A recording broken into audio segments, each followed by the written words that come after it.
Greetings, 'tis I, and if you don't know who I am, well, I'm not going to tell you, you shouldn't be paying attention.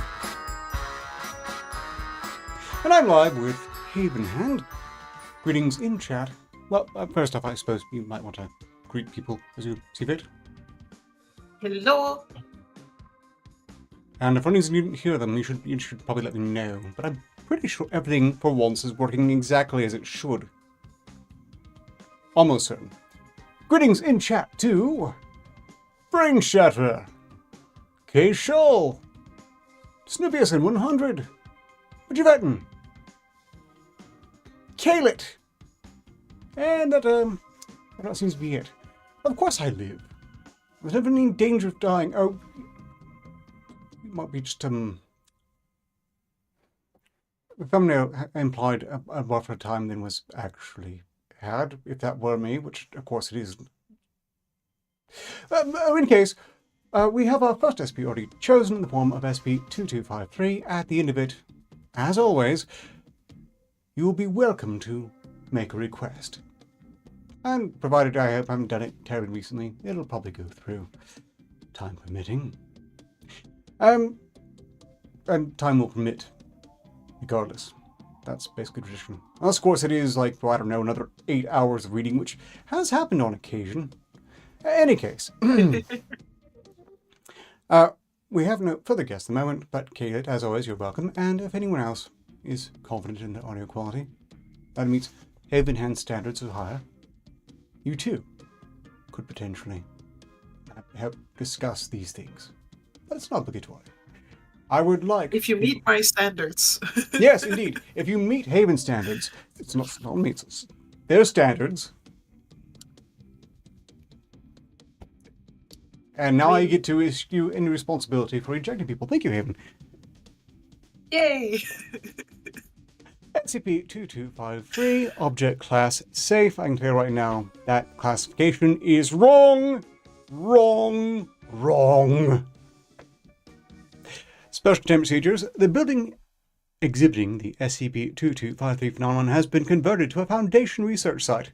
SCP-2253 is legally a brewery, which is also a Foundation front organization, with the brewers being given Level 2 security clearance. An underground research laboratory has been constructed under SCP-2253, studying samples of alcoholic beverages previously created within SCP-2253. Any anomalous beverages produced by SCP-2253 are to be stored within Site 77. Would you like to take the paragraph next? Yes. Description. SCP-2253 is an anomalous brewery located in Springfield, New Jersey, USA. Whenever alcoholic beverages are brewed on the premises, they have a 5% chance of being mixed with a protoplasmic substance. In addition, a spectral humanoid entity resides within SCP-2253 with limited ability to manipulate its surroundings. Should I take the next one? Well, if you really want to, for some reason. Trade off on it. Greetings in chat, by the way, to Manic. Glad you can make it. No worries. Indeed, Haven is good company. This free-floating incorporeal entity, SCP-22531, identifies as Stephen Crane, an American politician who served as a delegate to the Continental Congress from 1774 to 1776. Footnote being, Crane died in 1780 after being bayoneted by a British soldier. It is apparently in a perpetual state of intoxication. SCP-22531 is capable of exerting up to 20 newtons of force and excreting various protoplasmic fluids. These excretions usually manifest as SCP-22531, simulating bodily functions. The alcoholic beverages containing SCP-2253's protoplasmic fluids are non-anomalous, with chemical analysis revealing that it's identical to ethyl hexanoate, which produces an apple-like aroma. Consumption of the beverages has shown enhanced taste and flavor, although testing has shown mild to severe abdominal discomfort when consumed after consuming foodstuffs such as tea, fish and chips, and other British cuisine. How petty. SCP-22531 is cooperative, and researchers are encouraged to converse with it whenever possible in order to learn more about its origins and properties. I would presume, unless, of course, they have a notable British accent. Feel free to take history. SCP-2253's properties were initially noted after being purchased by a craft brewing operation. It is unknown if SCP-2253 had its effects prior to this due to pre-existing records being destroyed by Hurricane Diane. Initially, SCP-2253-1 attempted to frighten the new occupants out of SCP-2253. However, SCP-2253-1 ceased its harassment after learning that they intended to brew alcoholic beverages. Following this, the protoplasmic substances began manifesting within SCP-2253. Due to the name of the brewery, which is Stephen Crane's Pub and Brewery, agents of Marshall, Carter, and Dark began investigating shortly after this initial opening, believing it to be a Foundation front. Marshall, Carter, and Dark agents made several offers to purchase SCP-2253, all of which were refused by the owners. The refusal was partially motivated by SCP-2253-1's distaste towards the British corporation. Marshall, Carter, and Dark, in turn, believed their business to be a front for the SCP Foundation to monitor their New England activities. MCND attempted to seize SCP-2253 by force on a redacted date. After initial success in securing the property and detaining all occupants, SCP-2253-1 became hostile and began using cooking utensils, brewing equipment benches, and granite countertops as projectile weapons against the MacDonald agents.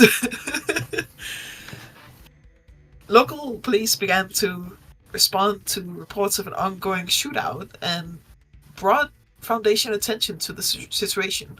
3 MCND agents were captured and 15 local police officers were administered Class B amnestics.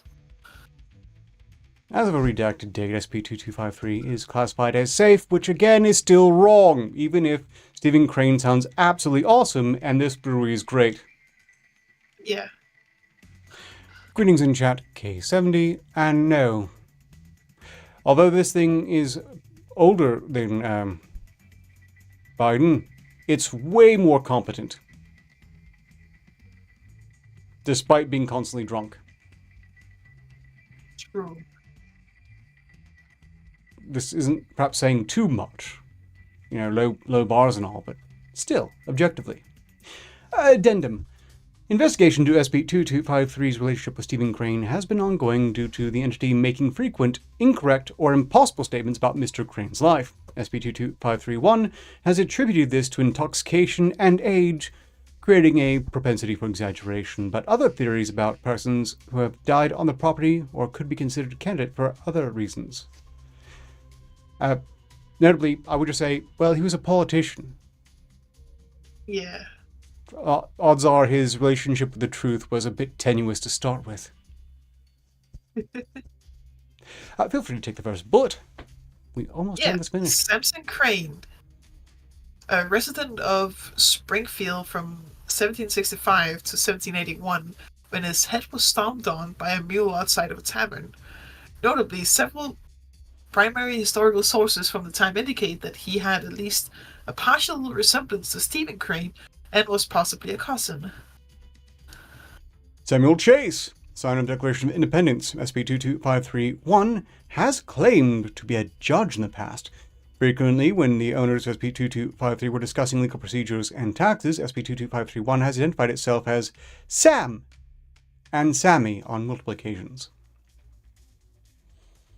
There's also the unknown youth. Obituaries from 1915 indicate that a youth attending college in the area struck his head on concrete and was killed at a costume party taking place in the area. Notably, the party was apparently put on by a local historical society. That could be the case, although I think it's more plausible he is exactly who he says he is, and just doesn't really, care to be accurate. Yes. In any case, what are your thoughts on SCP-2253? I personally love this, wish it were real, and would vastly prefer to go here rather than the Haunted Mansion. I mean, all it really does is make apple-flavored alcohol that will punish you If you eat British stuff if with you're it. British. Yeah. I don't mind it, I think. I mean, I like tea as much as the next person, but I wouldn't be drinking tea before going to a party where alcohol was ingested anyways. Yeah, the haunted American anti-English brewery is probably not the place to bring your fish chips and some tea. Yeah. I mean, I'm pretty sure there are a wide variety of very good salty American snacks you can bring in there and have no problems with whatsoever.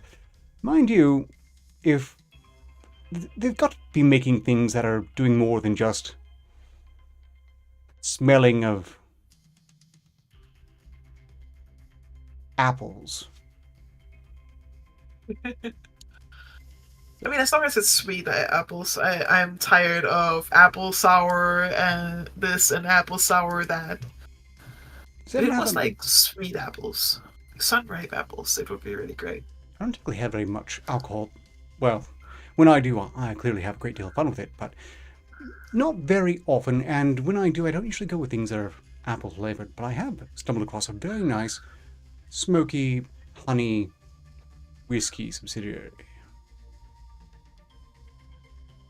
But I'm pretty sure it doesn't come from this place. I kind of wonder if it's... I just kind of want to do a Google search for this brewery, see if someone has actually launched a brewery by this name, or if someone who had a brewery by this name thought, why not make it an SCP for publicity, which, if that were the case, I wouldn't necessarily expect it to be allowed to remain on the wiki, but that would actually be a really cool idea for promotion, I would think. Yeah. Trump's mornings are never just good, they're fantastic. Frankly, they're the best mornings. No morning has been better. Yeah. I can't do the impression. I've really never been all that great at impressions. I can't do a Trump, I'm sad to say.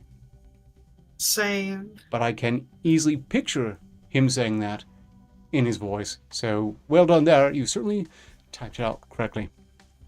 We are at the end of this first SCP. I've got 2 other SCPs lined up to default to. That said, the floor is open to recommendation. Yes, I'm so disappointed. I'm not comfortable. It's on the spot, and I don't feel monetarily compelled. So I don't know. At least your accent is hailing from the same continent. Yeah, I'm almost certain he wouldn't mistake me for a limey. Almost. And actually, the odds are pretty good, because he would have a much more tuned ear to proper British accents as compared to someone who just watched too much PBS as a kid. After all, at that time, many people there were still more or less freshly off the boat from England. It was not necessarily, I think, that hard to find an authentic one. Okay, we have a request. We have 2 requests, one from Kaylet and one from K. Scholl. Kaylet, strictly speaking, has made the request first, which would give them priority. If Kaylet can tell me that they actually chose one rather than just putting out random numbers that they were pretty sure would result in an SCP. Because if that's the case, I will default to K. Scholl's request. Thank you, Kaylet, for reporting on that. It's a cute one. Okay, that means you actually did see it, and this is something you actually want to share with the class, as it were. So, Kaylet's first, and then I'll get to the requests as time permits. So, it never hurts to make those requests. And if I don't get to it, please, keep it handy. Make a note. I'll be back here next Thursday. I can almost guarantee it. It's called Telepathic Spider. I don't know if I like this. I am it's very not probably good with spiders. adorable. Spiders are incapable of being adorable. You are mistaken. I'm sad to say you are simply mistaken. This particular breed of spider is incapable of being adorable. True. I mean, that's a picture of it right there. That is not a spider capable of being adorable. But I have seen enough close-ups of salt acid jumping spiders to know damn well they can be alarmingly cute. 8-legged kittens. But they can jump. They can jump. That makes them not cute. Yes, they are. Okay, strictly speaking, as adorable as they are, I wouldn't want them around me or jumping on me. But at the same time, the same species that do that are also among the least dangerous to human beings. So it's important to keep it balanced. Meanwhile, I've just learned I've been logged out of Streamlabs, but I'll fix this momentarily, for there has been a bribing undergone.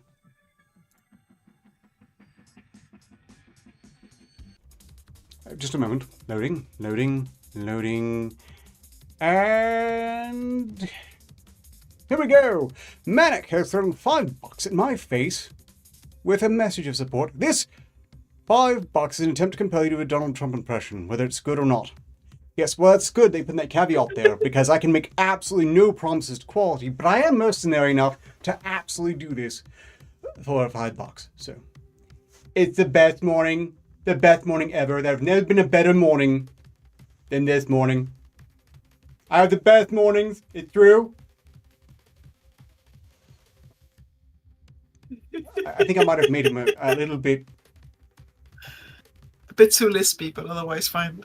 I was trying. Yeah. I Better have the than what best I mornings. could have done. I have the best coffee. No, that's the quartering. Okay, never mind. Item SCP-1470. Object class, neutralized. Formerly safe. Well, also wrong. If it's animate at all, it's not safe. Even if it's really, really nice and makes great beer. Maybe you could then. I assume this is going to be pretty sad because someone... Turkey Trump. Look. I was compelled. This was an agreed upon transaction. And I have made no secret about me being mercenary. I will do things for money. Most people will as well. It's called a job. Better than my job. And we all know I've done much worse for money. For much higher prices, yes. But still, much worse. Much worse. And we still have the gifts to prove it. Yep. So do I. I don't let myself forget either. In any case, SCP-1470, thank you for your generous emotional support there, Casual. That was awfully nice of you to say as well, and everyone who was halfway decent. Very, very kind. Item SCP-1470, neutralized, formerly safe. Special chamber procedures. The remains of SCP-1470 have been laid to rest in a small plastic case within the podium section of its terrarium, see below. The terrarium is to remain stocked with salt acids and the offspring of 1470 and observed. Pending the end of the quarantine period, these offspring may be introduced into the wild if no anomalous behavior is detected. All personnel have been cleared of quarantine after exposure to SCP-1470 with no ill effects. And Medic has just tossed another $5 my way with the message, "Bravo! Well done!" Thank you. I'm applauding. Now I feel Okay, how does that work? Right, please go on. Although I'm a bit skeptical the Foundation gives a shit about any spiders, that they would be trying to release the offspring of this particular one back into the wild. I don't think they want to risk anomalous behavior arising after one of them has been released. So I cannot see the We're dealing with Foundation one of the doing that. stupid ones. Probably. That is entirely possible. Yeah. Previous containment procedures ended May 7th, 2008. SCP-1470 is housed in a soundproof terrarium measuring 75 centimeters by 2 meters and 60 centimeters tall. The terrarium includes a small source of fresh running water and includes flora common to the Australian state of Queensland. The northeastern corner of the terrarium has been modified to allow for communication with SCP-1470. This location is referred to as the podium. SCP-1470 appreciates regular social contact and is scheduled for interviews 3 times a day, allowing for a regular nocturnal sleep schedule. If personnel wish to conduct an unscheduled interview with SCP-1470 for any reason, they may do so by entering the chamber and vocalizing their intent to speak with SCP-1470, which will enter the podium or respond as it is able. It is not necessary to speak verbally when communicating with SCP-1470, but vocalization of words help to convey meaning more clearly than thinking of abstract concepts and allowing for easier transcription of communication. SCP-1470 is not capable of understanding the full range of human thought, so it is highly recommended that researchers only use basic concepts and short statements. SCP-1470's terrarium should be stocked with a monitored population of mundane salt acids, web-building spiders, and their own prey insects to serve as prey for SCP-1470. The best way to distinguish SCP-1470 from other psittacids within the terrarium is to ask it to wave its arms, which... well, if it was bright enough to realize it might have been able to escape if confused for a spider that wasn't psychic, wouldn't it be able to just blend in with its own offspring and escape by no longer waving? You know, they say it's deceased. I have a hypothesis forming. Well, I should wait to the end for it. Personnel working with SCP-1470 must report for psychological screening on a weekly basis for a period of no less than a year after exposure. Please continue with the description. Description: SCP-1470 was a male fringed jumping spider, Portia fimbriata, recovered from Queensland, Australia. Its body measures 6.3 millimeters. In life, SCP-1470 was sapient and capable of telepathic communication with other sapient species at a range of approximately 9 meters, although SCP-1470 was otherwise not notably different from other members of its species in behavior or physiology. The Queensland population of P. fimbriata has already been observed to be more intelligent than other spiders in its ability to solve problems and employ unique hunting tactics to capture its prey, which primarily consist of other spiders, both the web-spinning varieties and other members of the Salvicidae family to which they belong. Apart from its ability to communicate with research personnel, SCP-1470 displayed no behavior that was deviant from what is typical of the Queensland variant of P. fimbriata. However, due to its anomalous ability to communicate, it is not recommended that any conclusions about the species be drawn based on the experiences of SCP-1470. Communication. SCP-1470's method of telepathic broadcast appears to assign terms on a best fit basis within the minds which receive its communications. When SCP-1470 referred to parts of its own body which do not directly correspond to human anatomy, the terms are adjusted based on content. For example, while leg is a straightforward translation, references to SCP-1470's palp were typically perceived as arm by researchers. Refer to the following statement received after an unsuccessful attempt to introduce SCP-1470 to a mate. You want to try reading that, or shall I? Sure. I ran at the bloody harlot, waving me arms around to let her know what's what, but she wasn't having none of it. She smacked her lips at me and gave me a good drumming with her arms and legs, And I know it was because of that hideous red stripe you asked to put on me arse. Sorry. It really makes a fellow stand out in ways he's not supposed to, you know. Those savages might not notice it much, but you can't fool a proper lady. So anyways, I had to tie a bungee and make a jump for it before sailing back to me tent to nurse me pride. Is he like a pirate? Apparently, in the mind of the researcher who heard that, he's a pirate.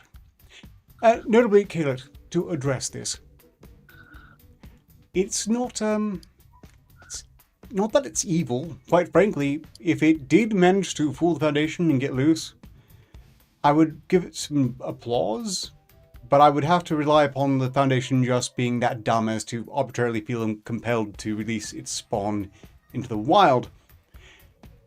Otherwise, it kind of feels like it might have successfully planted an idea in all the Foundation staff that breeding spiders and releasing the wild is a great idea. Even though the Foundation has absolutely no reason to be doing that at all. So, I'm just wondering, how thorough was its telepathic influence? Moving on. As is typical of statements made by SCP-1470, it was perceived in a way that could almost be spoken by another human.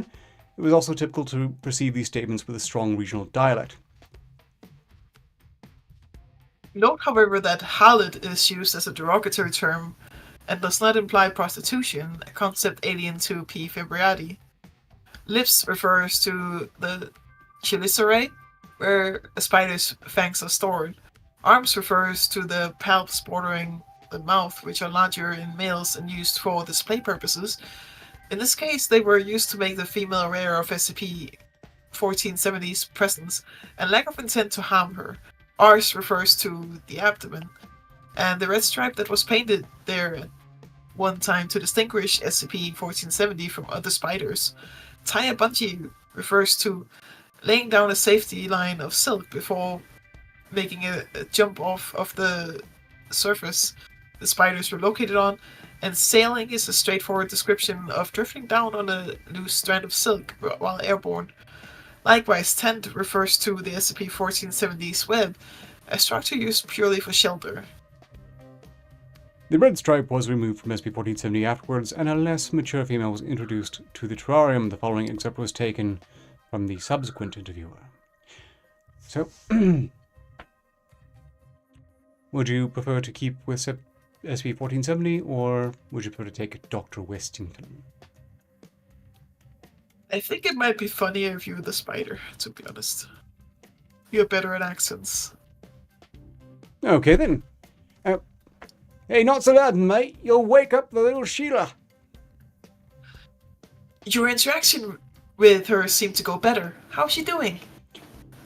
She was pretty scared when she got tossed out here by those big predators. At least I think she was. She can't talk to me like we can talk. None of them ever can, but she shows she cares in her own way. She asked me back to her place, and we're going to stay there till she's ready. Ready for what? You know, can't be a gentleman we talk about so plainly, you know. Not the way you guys do. Anyway, I guess I'll say thank you. It's not what I wanted, but it'll do. You told me that you wanted a mate. I told you I wanted a wife. A mate is a friend. We're mates now, right? You're fun to talk to, but I wanted someone I could look in the eyes while I talk to them. We've never found anyone else that can talk like you do. Well, it's what separates us from the savages, right? You mean your prey species? Right. You're different from them because you can talk to. I'd never eat something that could talk. She can't talk, but I can tell she's like me. She just needs to grab some. They'll be very soon. She'll probably catch more savages than me, too. We'll have good children. And that big old harlot keeper keeps a distance. We removed her from the area. I hope he didn't hurt her. Note that cohabitation in the same web between a male and a sexually immature female is not uncommon in P. fimbriata.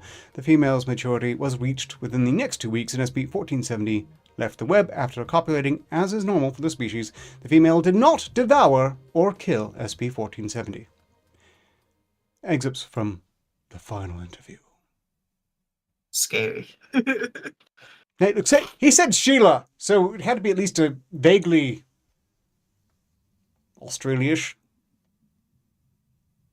I can't do a very good Australian because people need to understand what I'm saying.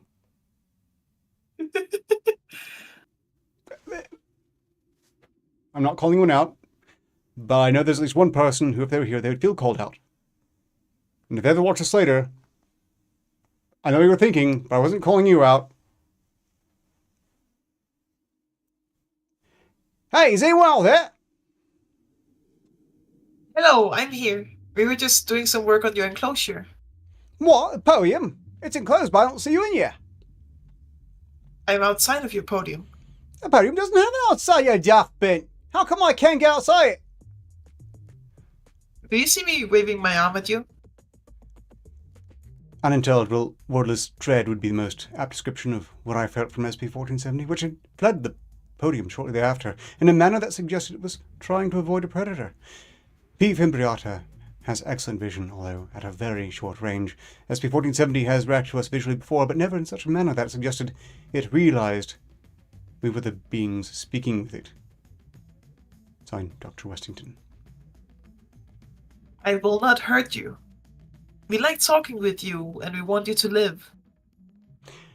I never realized you're so big. How can anything be so big? SP-1470 refuses to communicate for 2 hours. I remained at the podium, attempting to coax him back into interaction. Dr. Westington. I'm sorry. I thought we were like each other. I just want to stay hidden because I'm kind of like the king of the jungle around here. At least that's what I thought I was. Maybe I should have. We've tried hard not to alarm you. Where are you? I don't have any answers to that which makes sense to you, but I understand that you were scared. I've been scared too by things that are as big as me, as big to me as I am to you. If that hurts to think about, I understand that too. They sure won't talk to me. But the ones that lived are doing alright, I guess. That isn't important to something like you, though. It will be my job to watch them. We were hoping they could talk like you do. Ha! You and me both. I'm pretty tired and itchy now. Want to change my coat, but I can't. So sorry for getting all weird on you earlier. I just wanted to know that it was nice to talk to someone while it lasted. Note from Dr. Westington, SP-1470 lived for a total of 3 months in Foundation custody before perishing of natural causes. He was not fully mature at the time of containment, so his total lifespan was estimated to be approximately 4 months. So at least he didn't get squished. Yeah. I expect when Kenneth was a bit sad, I was thinking he might have gotten squished by some idiot researcher. So at least know he didn't get squished. That's a good thing. Greetings in chat, nerdy rodent. We're just pondering a psychic spider of the salt acid line, which I really should have expected, because I don't think this particular breed possibly can be cute. They really can be. And I am still inclined to believe that it might, well, it clearly didn't escape because it's been its entire lifespan in there. I wouldn't be surprised if it advised its kin not to necessarily talk. Especially if it knew at any point, somehow, perhaps via psychic powers, that those spiders that did not attempt to communicate with researchers would be released. Which is still a weird thing for the Foundation to do under any circumstances, even though 1470 was adorable. In any case, that is 1470. We'll move on to K. Shaw's request next in just a moment. Spotter's brief Canadian. Well, it was brief Canadian or British. It's really hard to tell. I mean, being excessively apologetic hasn't really served either, though. Not well, anyway. If you're curious about the means by which I made, say, today's thumbnail, Nerdy Rodent is an excellent resource on that, or, you know, if I can help. I've actually been trying to encourage everyone to get involved in this new generation tech. Using the starting point, And let's hope it's not going away, because if it is going away, it's going to go away in the really worst ways possible. In any case, next SCP reading should be done as Deputy Trump or intoxicated Christopher Walken. Just your opinion.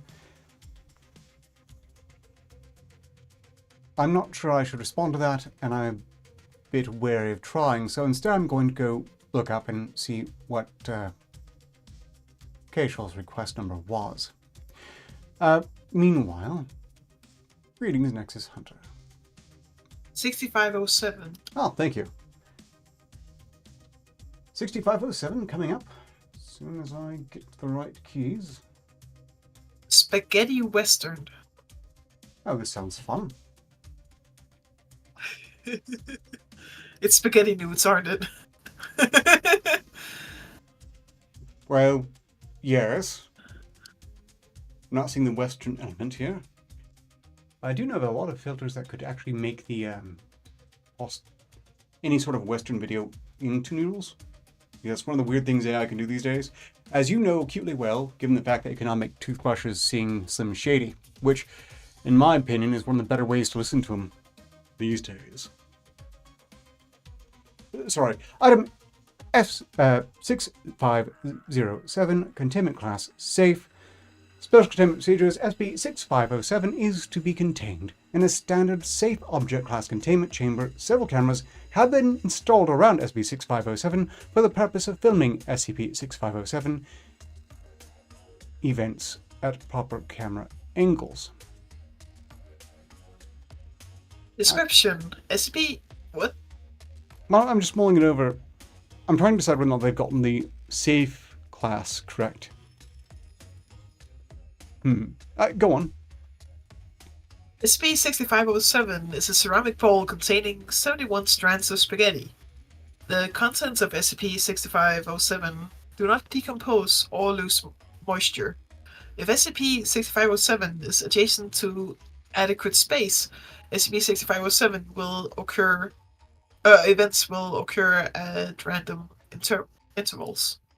SCP-6507 events are brief performances that occur in the near vicinity of SCP-6507. The plot and setting of all SCP-6507 events resemble those of Western film and literary genre. The performers in SCP-6507 events are SCP-65071 instances. SCP-6501 instances are various forms of animated pasta. Creepypasta. Each instance is anomalously capable of movement, speech, the manipulation of objects, and e-manifestation at the conclusion of their respective SCP-6507 event. Instances are often dressed in simple, setting-appropriate attire. SCP-6507-1 instances, spoken lines are often performed in accents typically associated with Italy, or the vocal performances of actors in films in the Western genre, and will often incorporate cultural references and stereotypes into their performances that are related to the previously mentioned region and genre. I'm thinking at this point, this is one of those, a very rare SCP to handle, in the fact that it classifies as a wizard did it, but not necessarily an asshole wizard, just a very bored wizard. Yeah. Which has taken a break from, I don't know, enchanting toothbrushes to explode your molars, to just make a pun. Which I'm sure we can all endure. Oh, this isn't a creepypasta. Well, unless someone, of course, is deeply unsettled by Westerns, cowboys.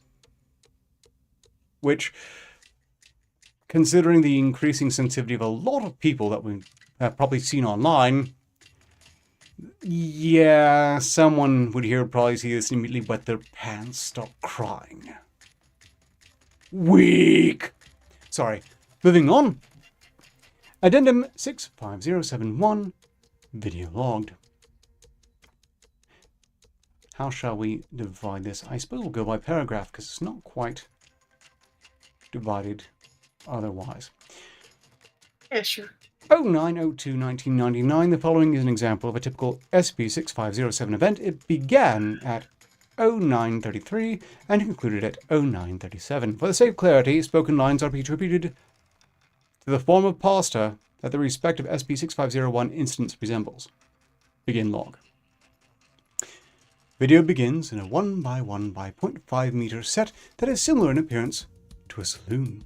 The right side wall of the building is not present for the sake of visibility for the audience. There are several SCP-65071 instances present on the set, notably a group that resemble mandala pasta, most dressed in a pork pie hat, revolver, holster, and bandana, sitting at a table playing what appears to be the Texas Hold'em style poker, and in instance resembling a short strand of angel hair pasta. There is a blue and white dress at the base of the instance, suggesting that its shape has caused the attire to be impractical to wear. There is another instance resembling a piece of gomiti pasta, sitting directly in front of a piano. It is anomalously manipulating the piano keys, causing the song Spaghetti Rag to be played. One of the mandala pasta-like instances appears discontent with the cards it receives during a new round of poker and rises from its seat, mumbling, and the words "Vestado Traditore" can be heard as it exits the set via its swinging doors. Immediately after this, another SCP-6507-1 instance enters the set by the same swinging doors.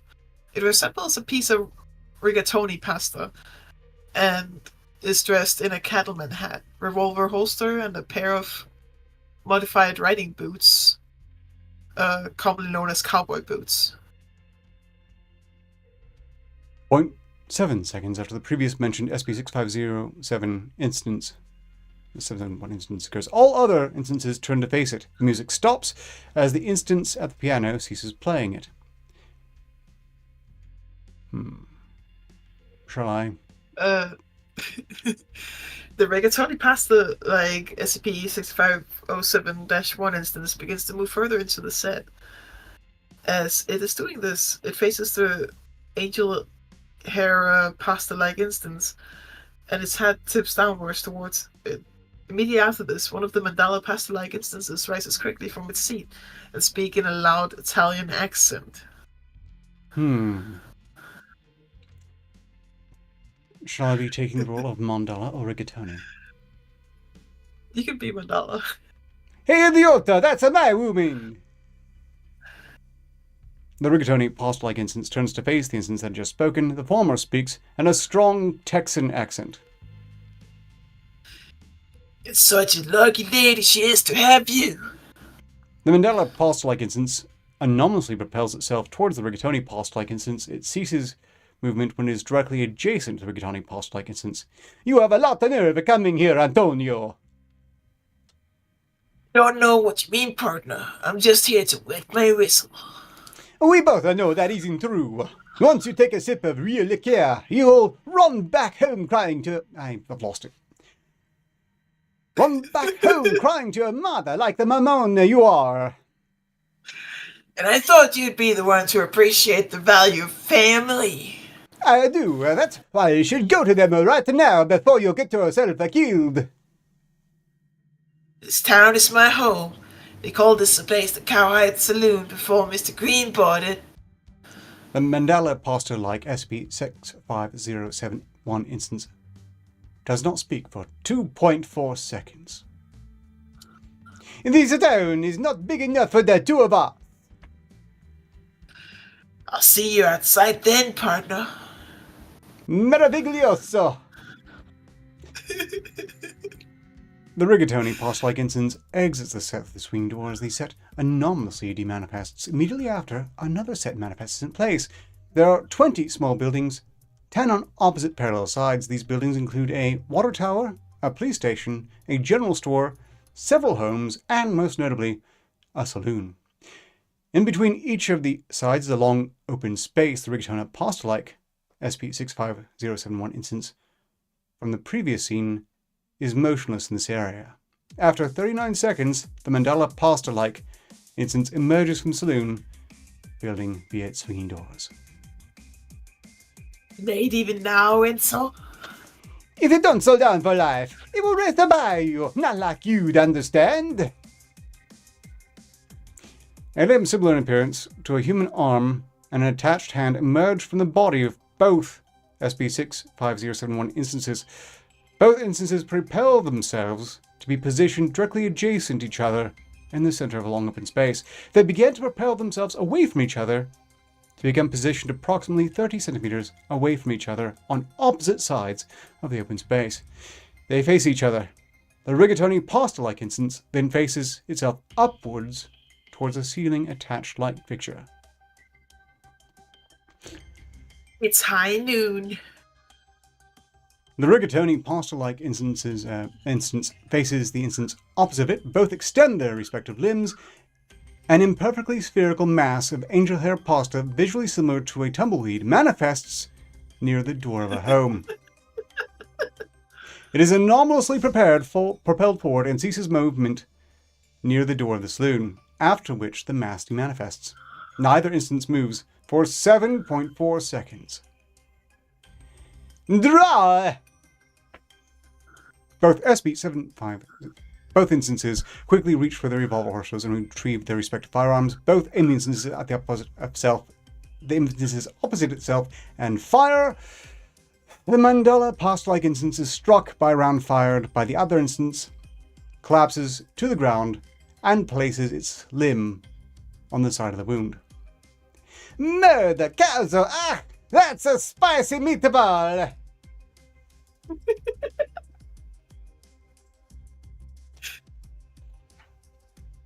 The rigatoni pasta-like instance begins to rapidly rotate its revolver around on one of the finger-like appendages attached to its limb. It does this for 1.8 seconds and then ceases. The smoke emanating from the barrel of the firearm dissipates and the anomaly returns its revolver to its holster. Plenty more space in town now, partner. The rigatoni pasta-like instance demanifests. 0.5 seconds later, it remanifests. It is positioned in a saddle placed on an anomalously small horse. A standard Foundation issue reading lamp anomalously activates and is propelled from its previous position on a nearby writing desk onto the floor, with the SCP instance still positioned in the horse-like animal's saddle. The horse-like anomaly walks into the lamp's light bulb, and both demanifest.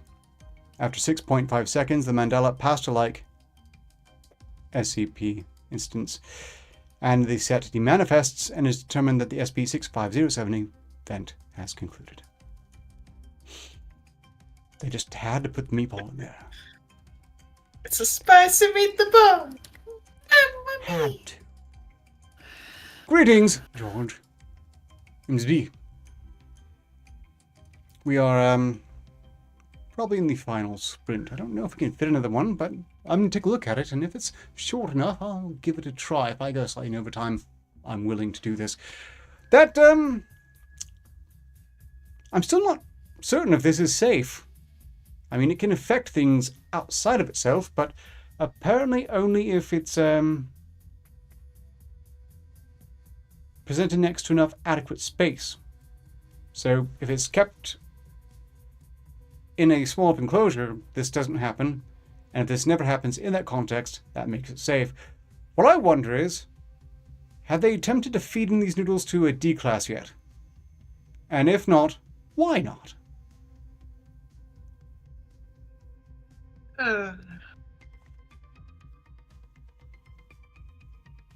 I'm pretty sure it'd be worthwhile. Yeah, go on. I had a look at the one the BC veteran suggested, and it's a bit too long, but not like unreasonably long.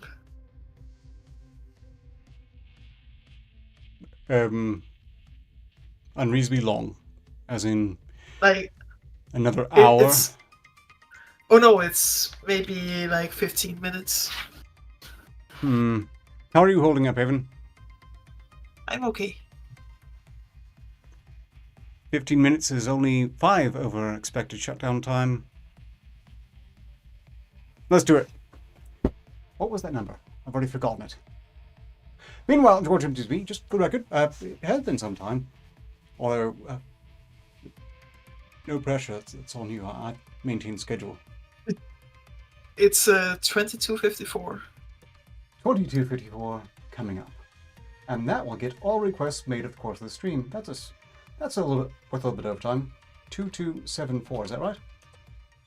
Yep. No, 2254.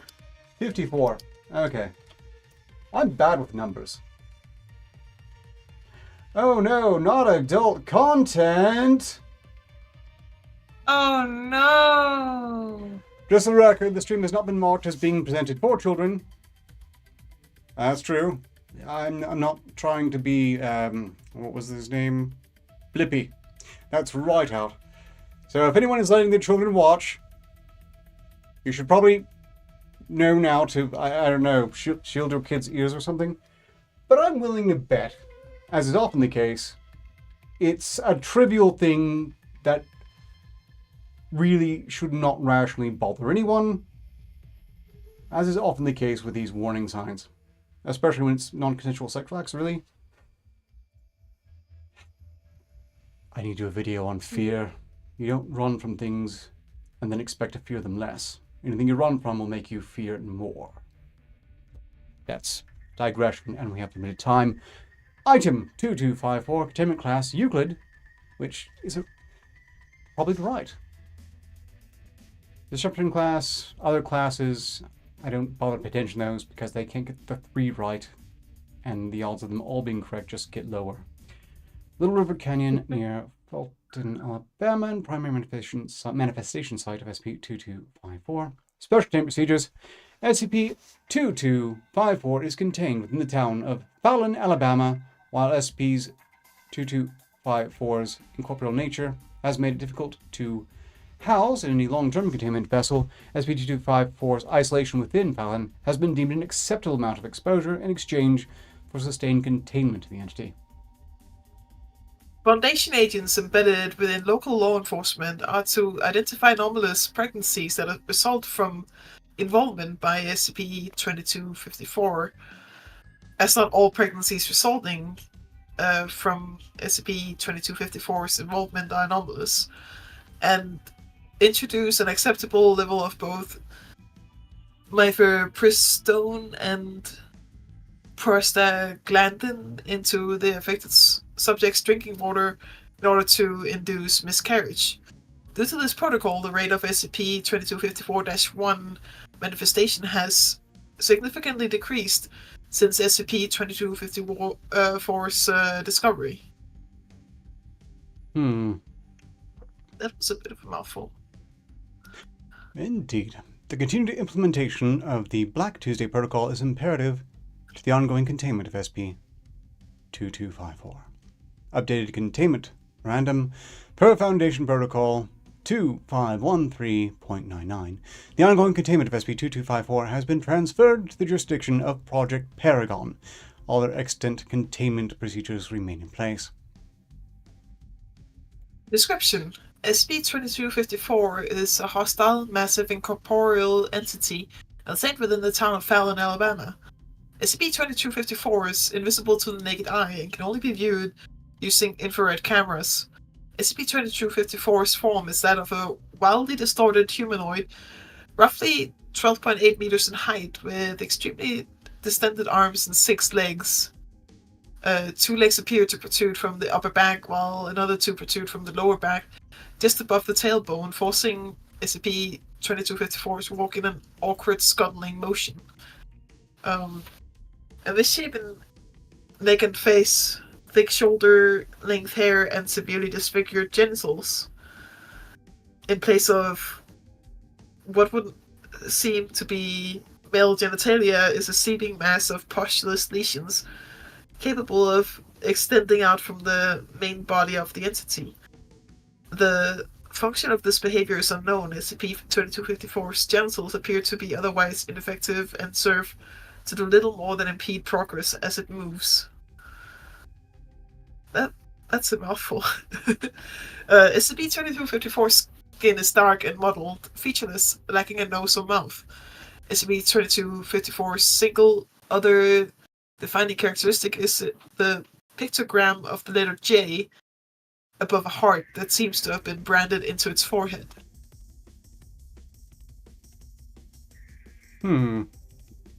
Quite the mouthful indeed. SCP-2254 is seemingly capable of influencing human decision-making by altering cognition and manipulating young humans, typically under the age of 20, into copulation who would not otherwise be driven to do so. This manifests as a reported dream state wherein affected individuals are brought together semi-unconsciously to perform sexual intercourse while in a state of elevated suggestiveness and arousal.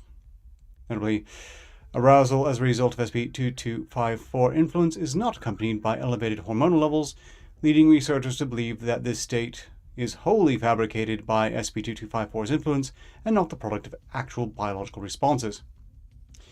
These unions will generally always end in insemination, though SCP-2254's influence can be disturbed by the application of lacrimator agents such as tear gas or ammonia inhalants. Subjects brought out of SCP-2254's influence during the act of copulation usually express some confusion and hostility towards the source of the disturbance, which abates over time. Afflicted subjects will also not express any kind of regret about this sexual union in question, though whether this is also the nature of SCP-2254's influence is currently unknown.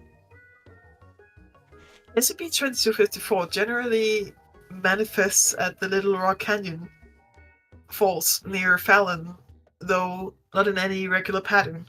It is believed that SCP-2254 is more likely to manifest on nights where there are more age-appropriate targets freely available to interact with each other sexually, though this has not been confirmed. After manifestation, SCP-2254 will stalk towards any gathering of targets, potentially persuading targets in its path to move towards targets in an attempt to influence more subjects into engaging in sexual intercourse. Once at least one pairing of targets has come together in one place and begun interacting sexually, SCP-2254 will lower its face to be level with the pair or group and will stare, unblinking, until the act is finished. On the rare occasion the insemination does not occur, SCP-2254 will linger above the pairing for a period of time, during which the couple will interact very little. After a certain amount of time, SCP-2254 will lower its face again, and the sexual act will begin again. There have been no instances of insemination not occurring during the second instance. While the odds of conception through this manner are no different than usual, there is a significant chance, 68%, well, greater than, that the mother will become pregnant with an anomalous fetus classified as an SCP-22541 instance. Subjects who become anomalously pregnant as a result of SCP-2254's influence will experience the rapid growth of the SCP-2254-1 fetal structure, which will quickly take on non-human characteristics. These fetuses do not fully match either parent in genetic makeup, and instead more closely resemble a hypothetical proto-human or early human ancestor, with many of the same deformed characteristics of SCP-2254. As they develop, SCP-2254-1 instances will take increasingly more resources away from their mothers, starving them to encourage their own expedited growth. Despite this, SCP-2254-1 instances will negatively affect the cognition of their birth mother, who will become passionately defensive of the SCP-2254-1 instance, even as it devours her from the inside out. SCP-22541 instances generally do not kill their host mother before birthing themselves, although they do cause a significant amount of damage during their birthing that can lead to the mother's death by exsanguination from the vaginal canal. Despite a gestation and birthing process that leaves the mother exhausted and extremely malnourished, affected mothers are generally unable to recognize the anomalous nature of SCP-22541 instances and will care for them as if they were normal human newborns, including breastfeeding them. SCP-22541 instances are extremely sexually violent and will attempt to rape, maim, and consume any living creature that disturbs them when they're with their mother. SCP Mothers will... during dissection, approximately ages 8 days post EGADS. Okay, sorry, carry on. Mothers will generally continue to breastfeed the SCP-2254-1 instances. Usually 2 to 3 are born at a time, until they either expire, typically from severe malnutrition or cardiac arrest, or reach maturity. In the event of their mother's death, SCP-2254-1 instances will consume the corpse and then disappear into any available nearby sheltered area, including abandoned buildings, forests, scrapyards, etc. Uncontained SCP-2254-1 instances are believed to be the cause of no fewer than 30 reported sexually explicit deaths over the last 15 years. That's a strange phrasing. Sexually explicit deaths? And 30. So it would seem the Foundation is doing a pretty shit job of capturing these instances. Yes. We're clearly not dealing with one of the better and brighter foundations. Addendum 2254.1 Discovery. SCP-2254 was discovered after an amateur photographer from Fort Payne, Alabama, accidentally captured footage of SCP-2254 through an infrared camera lens. Foundation assets quickly secured a perimeter around the town, after which a 4-month period of research and investigation began. It was determined that SCP-2254 was not contained by typical methods, and after 2254 was followed to Birmingham, Alabama, to follow a local of the town who had recently moved to the city, programs were implanted to discourage movement of the affected persons out of Fiiiine. More information about this can be found in Addendum 2254.2. Addendum 2254.2, Black Tuesday Protocol.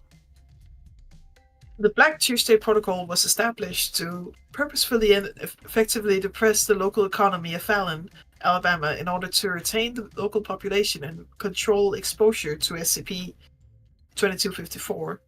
The Black Tuesday Protocol is built on 5 core tenets. 1. Reduce spending at the state level to local schools and other educational programs. 2. Reduce exposure to media that glamorizes or glorifies urban living. 3. Increase exposure to heroin and other opiates. 4. Decrease the price of alcohol and tobacco. 5. Enforce a family-first doctrine founded on evangelical Christianity that prioritizes family structures wherein older members of the family are relied upon for childcare while younger members are free to continue procreation. This does not seem very well designed to prevent, 2254's success. In any case, the Black Tuesday Protocol also dictates the ongoing treatment of 5 women from Fiiiine who no longer live within their town and who are visited occasionally by SCP-2254. All these women, ages 16 to 29, are being dosed through the water supply with the aforementioned mix of mifepristone and prostaglandin in order to inhibit pregnancy. They are unconscious of this treatment, and while their inability to conceive children has taken a marked toll on their mental health, the protocol has significantly diminished the odds of them conceiving 22541 instances, and has reduced the number of birth instances outside of Fiiiine to 0. Then how can they be responsible for 30 rapes a year? Because those already exist. It seems like the Foundation needs to put some MTFs to hunting down the rest of those spawn. Oh yeah, definitely. Addendum 2254.3. Interview. The following... you should probably leave this part. Got carried away. The following is an interview by Agent Lemire, posing as an investigative journalist, and a local woman named Kate Barnett. Mrs. Barnett was notably thrice the subject of anomalous conception due to SCP-2254's influence, the first of which resulted in the birth of 2 SCP-2254-1 instances, and the second of which was caught and terminated as a result of current containment measures. I'm being along. Would you prefer Mrs. Barnett or Agent Lemire? I'll be Mrs. Barnett. Very good then. Begin log. All right, we're recording. Thanks for taking the time to sit with me, miss. Oh, that's Kate. Kate Barnett. But my maiden name is Kate Forrest. Perfect. So, when I called you on the phone, I had asked about some things that had come up in your medical history. You're talking about my babies. Yes. How many kids did you say you had? Well, there's Daniel, and Bob, and the twins, then baby June who passed. I was pregnant with another, but they didn't make it either. Non-anonymous child still living. Bob is non-anonymous child, lives with his father, out of state, age 19. The twins are two SCP-22541 instances, both of which reached full maturity and were presumed destroyed after Mobile Task Force Alpha 44 Big Game Hunters raided on SCP-22541 nest, killing several of the instances. Good job, Big Game Hunters. And baby June, who passed, non-anonymous infant, died due to complications from SIDS, or also possibly their mother popping out a bunch of alien monstrosities that might have some ill effect on the reproductive cycle, I would think. Yeah. And a final SCP-2254 instances that were terminated as a result of containment protocols. Back to Agent Lemire. Yeah, it's perfect. Can you tell me about anything unusual you might have noticed with the twins? Something strange about how they were conceived, I mean.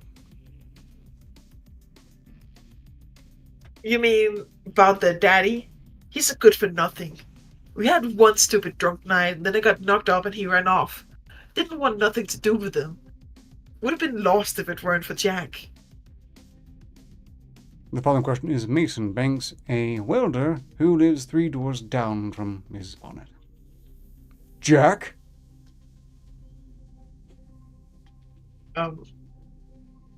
Yeah. Jack's about as much of a daddy as they've had. It's good too, since he's a damn sight better father than Mason ever would have been. Who's Jack? He's... You ever seen something in a dream and then later you've seen it in real life and you just know it's the same? That's Jack.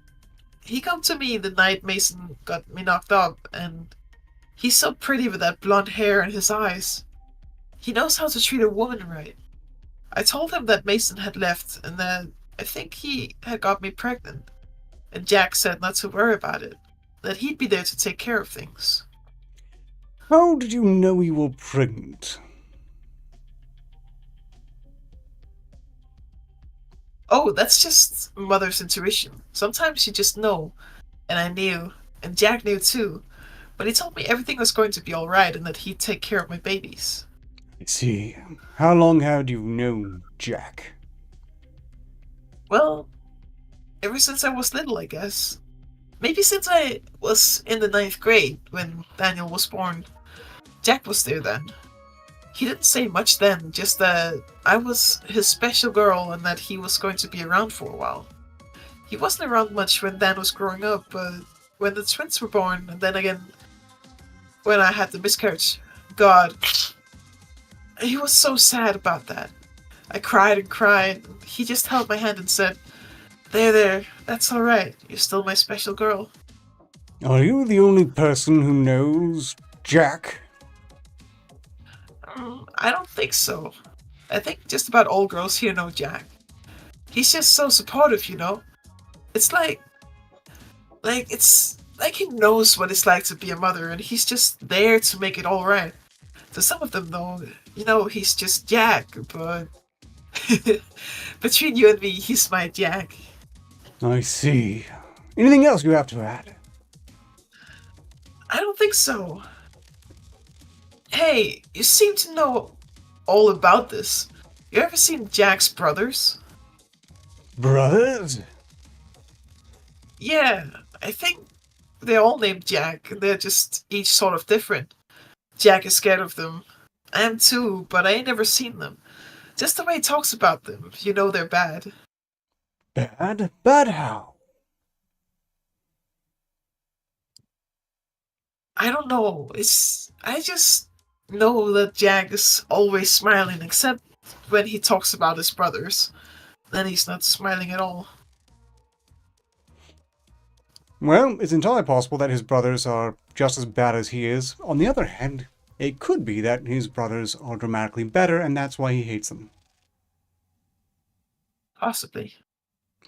But seeing that his brothers, that ostensibly exist, aren't in the habit of just popping over dimension to knock up some people and try to launch a race of monstrous cuckoo bird spider people,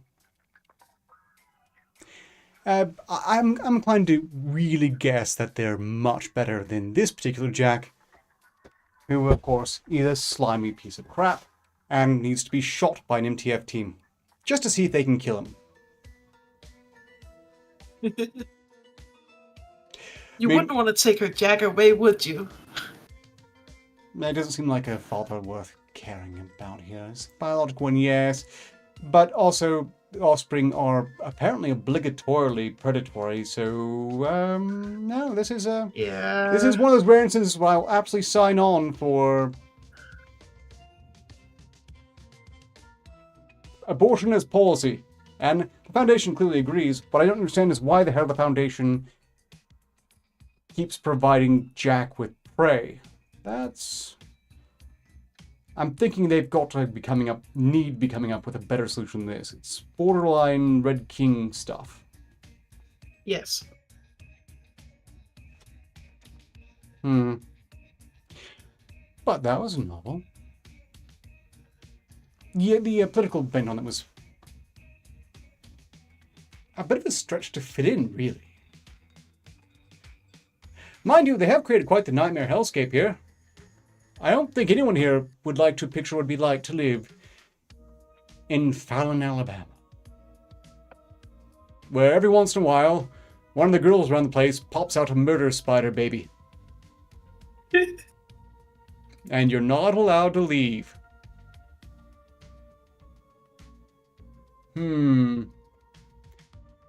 Yeah, the horror concepts are valid. The stretch to tie it somehow to Christian evangelism baffles. Completely unnecessary. But, yeah. Otherwise, not a bad piece. if you look at statistics, people who are away from where their parents grew up, from like where their parents have been living for their entire lives, and their parents live for their entire lives, I bet there is a correlation. I haven't specifically researched this for the US, but I know it's something like that in Denmark. Well, people are more likely to move away now than they were 20 years ago. Well, so if you happen to find yourself in Fallon, Alabama, and something weird is going on, you should go ahead and, whatever the discouragement, get the hell out now. Yes.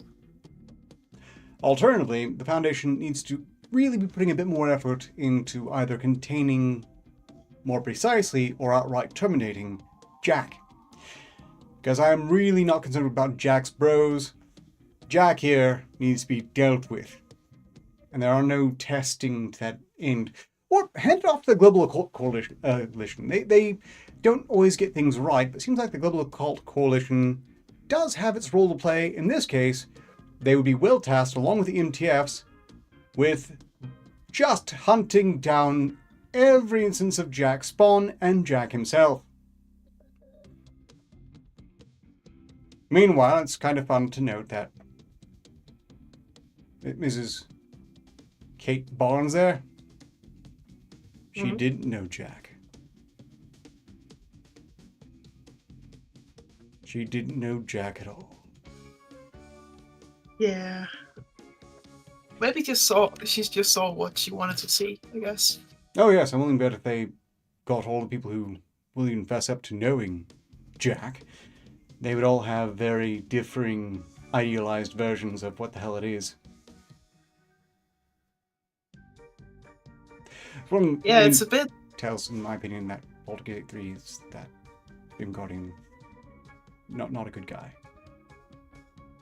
Yeah, it's a bit weird to just like describe the man of your dreams as that guy with the blonde hair and the eyes and the and the nice mannerisms, I guess.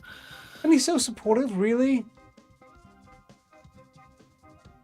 He's getting this woman killed. What is the support he's providing besides apparently looking pretty and patting him on the hand? His ostensible support appears to be entirely and solely emotional, and it comes with, oh, I don't know, regularly being impregnated with murderous spider babies. Yeah.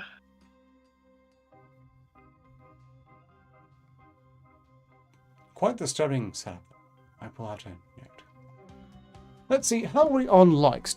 Was this stream a success? The January 6th Oh, insurrection so, is an event no, so no, egregious. I clicked Yes, the wrong tab. it was a success. It was We have 13 likes. partially a success. That means I can use the confetti button. This stream has been a success by at least 2 metrics, and I thank you all for it. I hope you've all enjoyed the show, and of course I will be live tomorrow on the evil green, very bad green streaming service that I should have provided a link to just now, and will momentarily.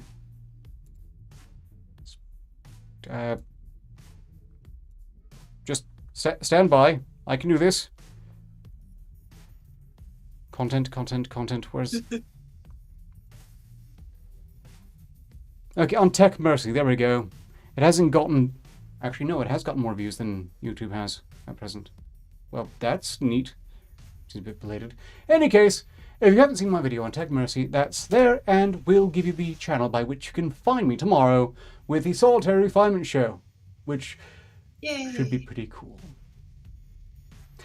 Saturday, I'm of course doing nothing as always. Sunday will be the Article Wade on that very same channel. And then I'll see you all the next week with, hopefully, fingers crossed, we're looking forward to it, the launch of the next season of Side Quest.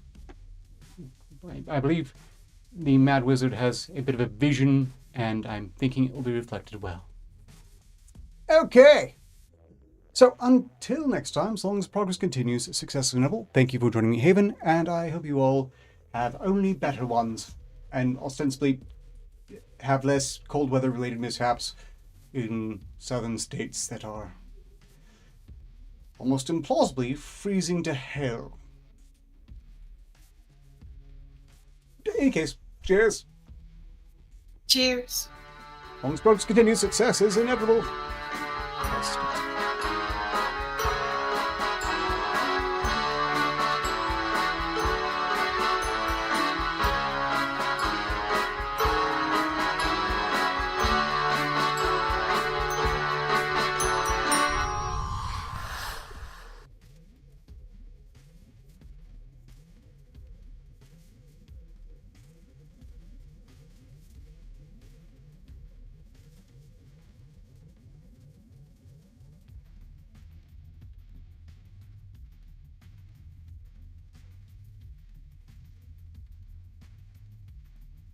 Are we still live?